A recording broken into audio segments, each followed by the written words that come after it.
a regular appearer on a Times podcast, part of the BBC's election coverage. But this is about the Prime Minister's decision. I don't know if you put these questions to Peter Mandelson about Secretary of State, when you interviewed him. Even when you look at the BBC's coverage of the day that Peter Mandelson was appointed as the Prime Minister, there is no mention on it of Jeffrey Epstein.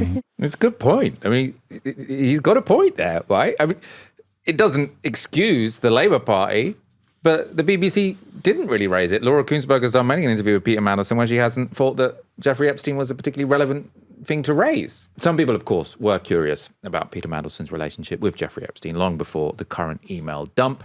One of them was Aaron Bastani. This is from January 2022.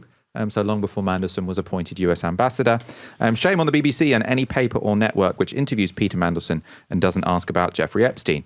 That they don't, week after week, shows the moral decay at the heart of legacy media and Westminster politics. Disgusting. Now, obviously, if it had been Aaron Bastani interviewing Pat McFadden on Sunday, he wouldn't have been able to offer that riposte to Laura Kuenssberg, attempting some challenging questioning.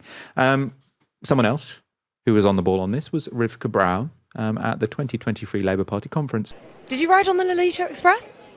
Do I what? Did you ride on the Lolita Express? You didn't. You can confirm for the record. Why did Jeffrey Epstein call you Petey? Look, lovely to talk to you, but I'm afraid I'm booked for... Onto the Lolita Express.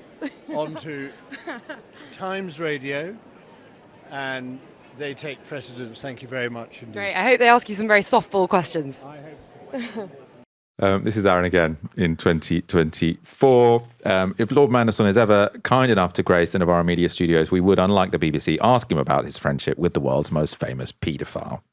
So this idea, the first argument that Pat McFadden is making, that obviously this wasn't a big deal, otherwise people would have mentioned it. People were mentioning it.